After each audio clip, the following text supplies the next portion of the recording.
Hey everybody, hope you're all doing well. My name is Steven, and this is the Storytime channel. Today we've got some entitled parent stories, and our first story of the day is by Faco5045.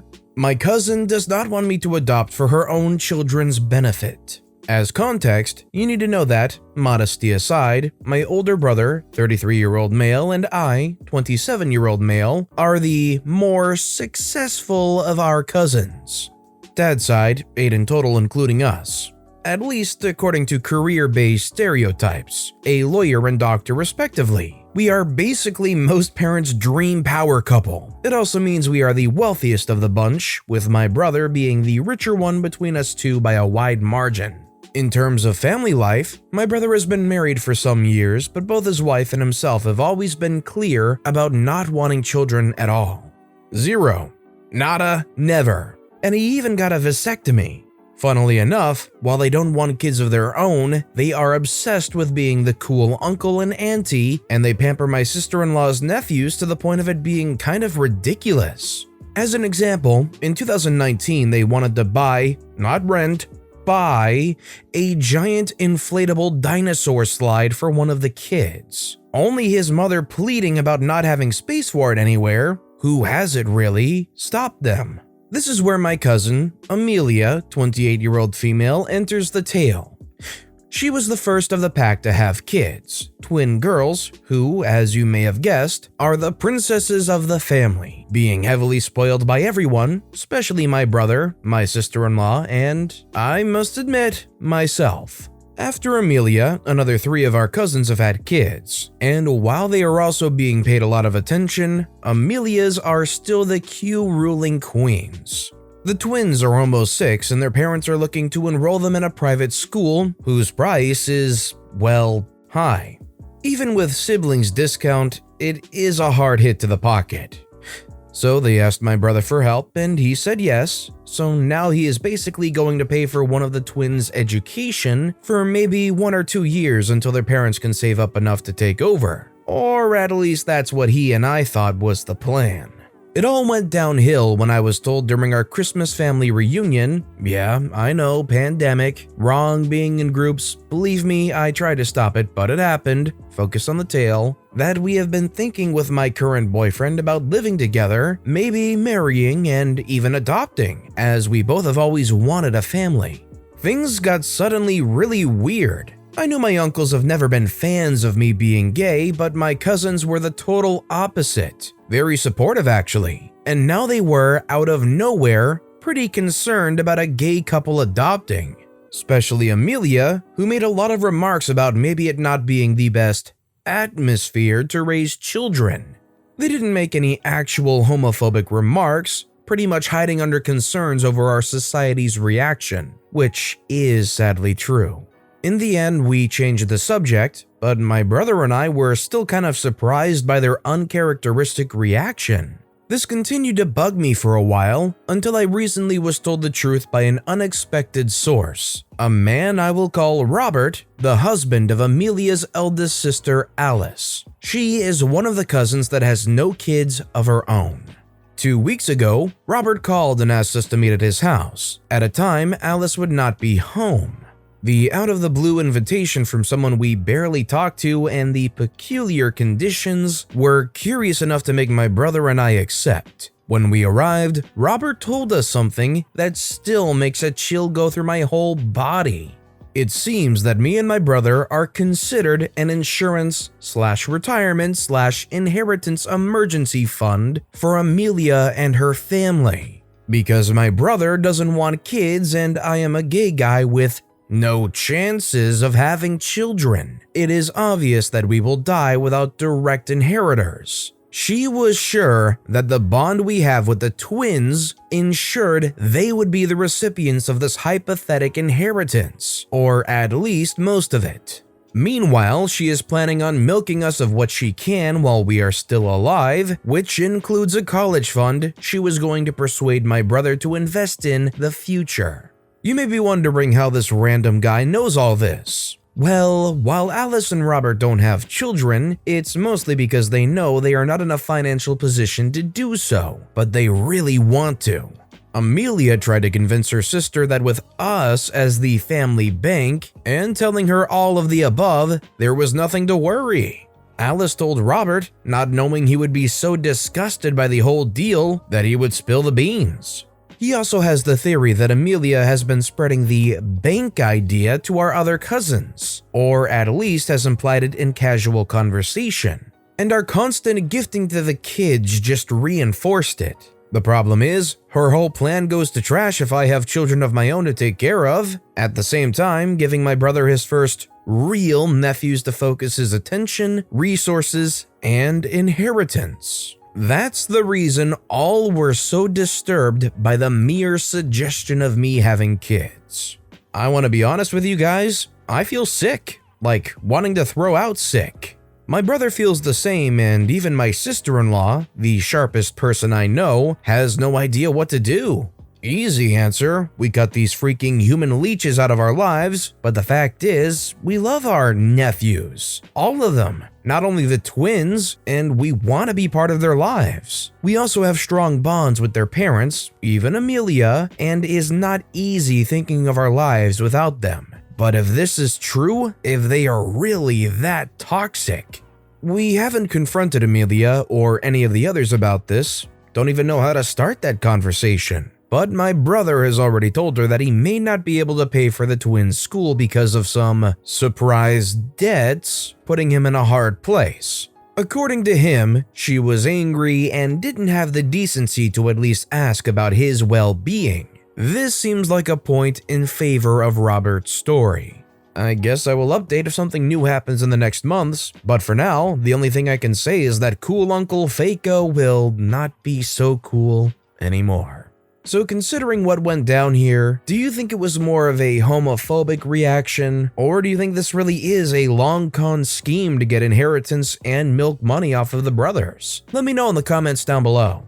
This next story is by Nathan5660, entitled Father Wants Me to Stop Cooking in My Own Home. A couple nights ago, I was cooking for myself, which is a rare thing these days, thanks depression. I was making a pasta bake with a bacony tomato sauce that I wanted to try. It was going well, basically all finished, I was just waiting for the garlic bread to cook in the oven. Now, the extractor fan for my kitchen is on the wall right near the pavement outside, so that's where it vents the heat and whatnot from cooking. I can also hear people's conversations through this hole, like word for word if the road is quiet. Can be funny sometimes. I'm about to check the oven when I hear a knock at my front window and see an angry-looking dude staring at me. Like, he was standing so close to my front window, he could see me through the net curtains. I cautiously went to the door in my cooking apron with a large wooden spoon. What was I going to do, stir him? An entitled dad says, "Are you cooking?" I say, yeah, some pasta.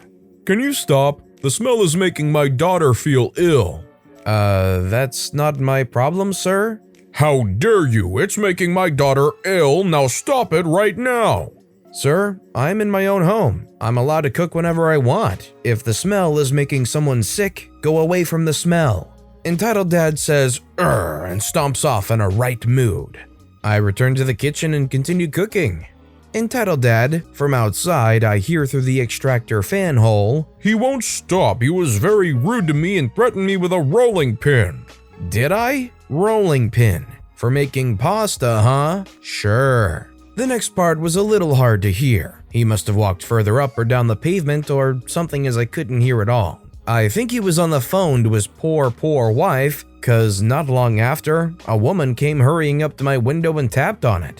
The mother says, "Hello? My husband said you made my daughter sick?" I say, "Miss, I was cooking my dinner in my kitchen. Your other half then banged on my window saying the smell made your kid ill." The mother says nothing and walks away in silence.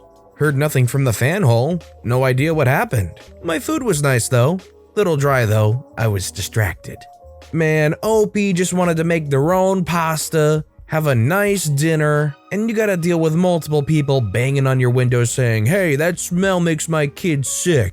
Does an indoor room with a closed window not exist? Unless it's like an ungodly smell, like to the point where you would call the cops on it, there's like nothing you can do about that. Poor OP shouldn't have to put up with that. And our final story of the day is by Pocketful of Uranium. Just married? Mother shall come stay. Mother dearest is bat poop insane. It was a bit of a ride when I got married. Husband is British, I'm Australian, and we live in England. Hence all my loving and crazy family came from Oz for the big day. I'm one of 4 kids and my family are breeders, whereas husband's family is small and significantly less crazy. They all came in dribs and drabs for our December wedding, leaving the warm tropical Aussie climate for -3°C and freak December snow. Key information is that my mom freaked off when I was 3 because she was tired of being a mom. So I was raised by a barrel-chested, swearing but adorable pirate that is my father. Mother has the emotional maturity of a toddler and genuinely believes the world and her children adore her. We do not.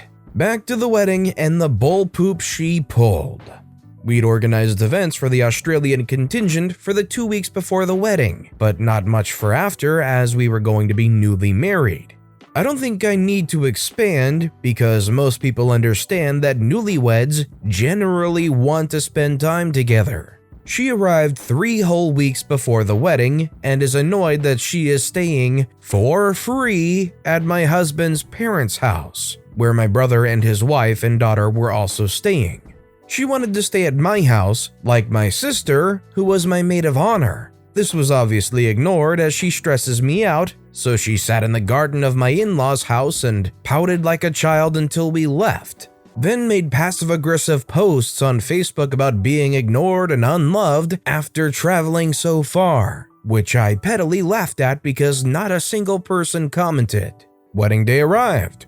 I wrote on an old account about her actions on the day before and day of our wedding. Namely, she tried to get back with my dad, who is definitely not interested, and then wore pajamas to our wedding reception. But it is what happened after that just kills me. She'd been staying with my in-laws for 3 weeks. She knew husband and I were going on our honeymoon the weekend after the wedding. She then asked the day after we were married for the keys to our house as she was going to house sit while we were away. Yo, what now? No, you are not accessing my house when I am not there. She then cries about how she booked to come to England for 8 weeks because otherwise the cost of the tickets wasn't worth it. Again, what? All my other family had left the week after the wedding, except my brother and wife who instead traveled to London to see friends, but they were still not coming back to see me. I point blank told her she wasn't coming to my house while I wasn't there. Did I mention I got married in December? So Christmas is around the corner. She plays the family card about how she has never spent a Christmas with me and she will stay in a hotel but just wants to be with me on the day. I okay this. This is acceptable. Well done on doing a reasonable and rational thing, mother. But I did point out to her that the reason we didn't spend Christmas together was because she chose to freak off on a yacht, so it's on her. You know what wasn't acceptable? The day we got back from our honeymoon, she rocked up at the house and didn't leave for 2 weeks. Just what every husband wants on their return from their honeymoon. The world's most entitled and awful mother-in-law crashing their house and leaving fertility candles all over the joint while saying we are prudes because we won't talk about our sex lives with her. She joined us at my in-laws' house for Christmas. It started fine until on Christmas Eve I got a major case of stomach flu and started vomiting every 20 minutes. The first time I was sick, my mother-in-law rushed to the bathroom with water, a cool compress for my head, and made sure I was okay. My own mother didn't get up from the sofa. I spent Christmas Day in bed in agony with horrible cramps and irregular vomiting sessions. My mother-in-law and husband took in turns to check on me and keep me company. My mother only came to see me once after Christmas dinner to complain that my mother-in-law gave my husband the Yorkshire pudding that had been made for me, when she, as the real guest, should have been offered it.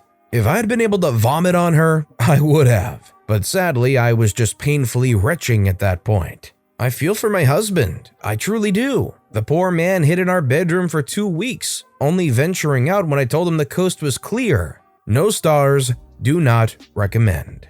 Just imagine that cherry on the cake though. If in that moment the mother came and started complaining about the Yorkshire pudding, OP actually was able to just projectile vomit right on top of her. I don't think there would be any more just of a way to explain how you're feeling about a person than choosing to do that in that moment.